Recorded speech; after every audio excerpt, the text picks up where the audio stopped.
What about college? How'd you happen to pick your college? Well, I don't think there was any particular question about it. Of course, UB was the county poorhouse, you know, Before it became a college, it was a before it became poorhouse, a yeah. college. So when they got a new poorhouse, they UB got the old poorhouse as a college. So it was right there under my nose, and I could walk there every morning, and I could walk, and then as soon as I got an automobile, I could drive there. And How many kids had automobiles? two, my brother Bob and I. Only two automobiles at the whole campus. That's right, yeah. Huh. How come you got an automobile? Your dad must have been pretty successful. He was successful, yeah. So we were the only two that came to school in automobiles every day. And you love football at UB just like you do now. Yeah. And you know, it's so neat that you're the oldest living football player from University of Buffalo right now, Yeah. even though it's a much bigger school. I think any one of those guys would kill you if any one of them began to tackle you today, you'd be gone. Yeah. But they've been nice to you about that. So when you were in your junior year of college, what happened with your dad? Junior year at college. He got diabetes, didn't he? Well, I think he always had a little diabetes, yeah. Well, he came and asked you what? He, wa- What did he ask you in your junior year to take over? he thought I ought to drop out of college and go to work so he could retire to Florida. He'd worked hard enough all his life. Yeah, he worked hard enough. And he offered you a good job, and what'd you tell him?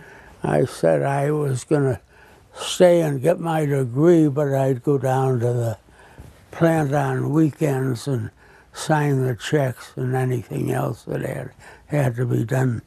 And that you'd do it, and then you'd take it over when you graduated, right? That's right, yeah. And you graduated, what, second in your college class? Second in my class, yeah. And second in your high school class. That's right. And who was first in your high school class? I think it was. Who was first? I think it might have been my first wife. You know it was your first wife, Doris. Yeah. Doris was first and you were second, and you were in classes together and you weren't even friends other than hello. You know, right? I never spoke to her in college. In high school. In high school, rather. Now, why did you get to know her in college? How'd you do that? Well, I was desperate. Well, tell me how you got so desperate. Well, there was a big dance, and it was going to be the biggest dance of the year, and everybody was going to it, and I couldn't get a date for it. You had a date. You had a girlfriend. What happened? No, wait a second, you're ahead of your head. Okay, I'm sorry. But I was having trouble. I couldn't get a date, and I thought this was very embarrassing. Paul, can I interrupt you a minute Yeah. to correct you? You were dating a girl seriously, and you had a date with her, but she got mad at your fraternity brothers and broke her date. You remember that? You got it pretty close. I got it exactly close. And now at the last minute, you don't have a date, but you did have. Yeah. So now go from there. I can tell you. So I know better than he does. I called up everybody I even knew by sight. I didn't have any luck. And finally, desperation, I called Doris Miller. And First time you'd really talked to her. first time I talked to her, and she said she'd go with me. And what did she do to go with you? She broke another date that she had. She was so excited to hear from you, from what I'm gathering, that she broke her other date to go with you. Yeah. And then what happened between you and Doris from there? Well, finally we got married. Yeah, but you didn't date anybody else after that, did you? Wasn't that it? Well, it got along pretty fast. So that moment in time changed your whole future. Yeah, yeah. Yeah. And now you'd married Doris, and you went to work for your father in the ice cream business. Yeah, Is that right? that's right. And you made a lot more money than most young people. How was that? At that time, we were in the Depression, right? I think I got $25 a week for the work I did at the ice cream company. No, Paul. A lot more than that. You It got was- 25,000 a year, which was more than anybody was making. That's while I was in college. No, but after college, when Oh, you took yeah. over the presidency, Yeah. and yeah. then your dad said he wanted you to move where? Where did you and Doris move?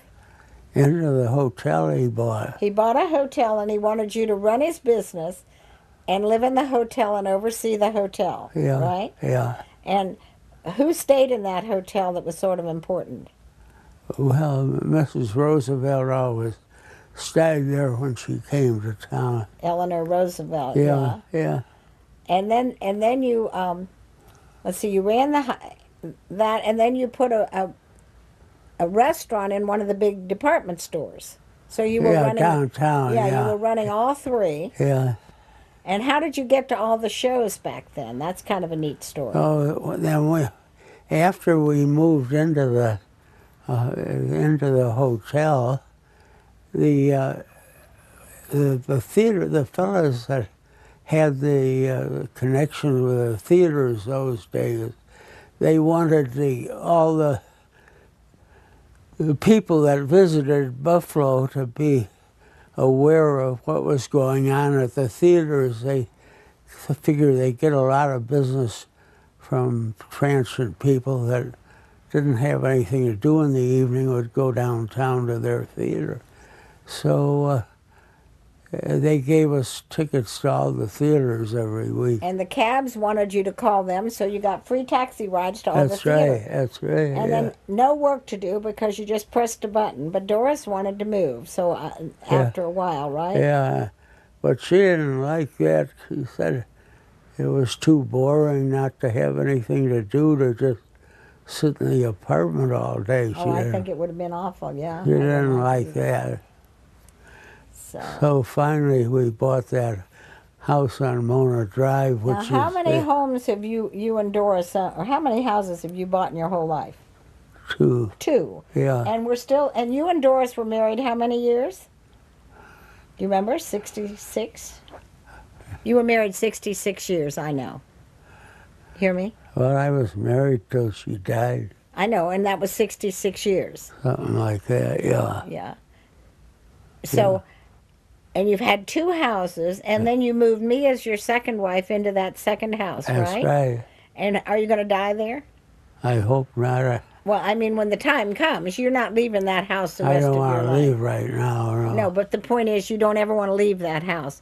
I can't imagine that you have been so consistent in your properties that you've had 2 houses. Yeah. So, Well, the reason I had to I don't care about get Yeah. the second house was when Bruce came along, Paul had his room, Judy had her room, but there was no room for Bruce. So we had to get a house with an additional bedroom, so Bruce would have a bedroom. And so these 2 houses are about 4 blocks apart. Yeah. So you've been around the world, what, 50 times or so? I what? Around 50 or more times you've been around the world in your travels. Yeah, yeah. And you've never lived more than 4 blocks in That's the 2 right. houses. That's right. You're really quite a contrast, you know. Yeah. So anyway, I think that's enough for now, but I want to hear another time about your success stories and some of your friends. So, but this gives me Yeah. a lot about your background as a young boy. Oh, by the way, how much do you go to church now? Why don't you? I had enough of it when I was growing up. You think you got your degree in religion, I think so I you had don't need enough, it yeah. anymore. Yeah. Yeah. And then you're also going to talk to me, if he has time, about our time together and the life we've created. Yeah, right. Because now you and I have been married 13 years. Actually, it doesn't seem like 30. It goes fast, doesn't But it? it goes fast, yeah. Yeah, but you're just as happy And you love your life today just like you did when you were running all that, right? Yes, that's right, even more. Even more. Is Yeah. this the best time of your life right Yeah, now? yeah, it's a good Why? time. Why is this the best time of your life? Well, I got everything I want now. You do. Yeah, And you're happy on the ship whether we go out or do anything? that's right. Why is it you like me so much? 'Cause you're a wonderful girl. You fell for me the minute you saw me, didn't you? Yeah, that's right. And you asked me to take a date. What was that date? The date. When you met me and you asked me to go on a date, when I gave that talk about you have to ask for what you want, what was the date you invited me to take? On the Silver Wind? Yeah, You remember that? I 45 remember the days. Silver Wind. You yeah. asked me to take a 45-day date on the Yeah. Silver Wind. Do you remember that? Yeah, And I ended up going. you did, yeah. We got engaged, and we've been married ever since. That's right. And that was a wonderful trip. Yeah. Well, that's enough for today. I just wanted to see how that worked. How'd it go?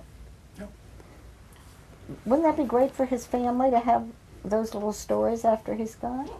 Huh? It's cute. Was they're kind of interesting, aren't they? Yeah. But and his business stories. What's really interesting is the businesses and the friends that he had and the stories that happened through the years via the Depression and divorce. That it was really a different world and yet the same world. Same stuff going on, right, Paul? What? I said your friends and the people you connected with and the life stories that you have are no different than today in a way. Well, when I became on the board of directors of the big bank, that changed my life somewhat because I had a lot of people that thought maybe I could put a word in for them if they wanted a big loan or something. How did that change your life? It More changed friends? my life a little, yeah. How? Well, I met a lot of different people that I didn't know before. Oh, it expanded your world because That's when you were right. running the ice cream business, you had a limited. Didn't the unions drive you crazy in the ice cream business? Did you tell me they did? Well, they did once they got the place unionized. There were quite a few years we had that they weren't able to get a union majority. But once they got a majority of union votes, they were miserable. Miserable. And you used to actually get sick over the weekend, Yes, I did. throw up because of the pressure. Because that one union man said to you, you said, we can only afford something. You said, if I only have one employee, it's going to be the highest paid, something like that. How'd Yeah, that go? yeah. What did he say exactly? Well, I'll tell you, that wasn't a guy that was at our plant. He had the contract at a different plant. Oh, what did he say, though? But he told me that. He said if he only had one member, he was going to be the highest paid employee in Buffalo. So part of the reason you sold the Rich ice cream business was because of unions, though, wasn't it? That's right. Yeah. And Rich Ice Cream had become the largest independent ice cream business in the United States at the Well, time. they Right. they took it in as part of National Dairy Products. Oh, I thought it was Meadow Farms, No, National Dairy. Okay. National Dairy Products. And then you had to work for Meadow Farms for 5 years, didn't Yeah, you? yeah. Is that part of that whole deal? That's part of it. Yeah. Okay. It wasn't full time with the farm company though. It wasn't. So you No. could travel a lot. Yeah, some, yeah. Okay. Well, I think that was great. Did,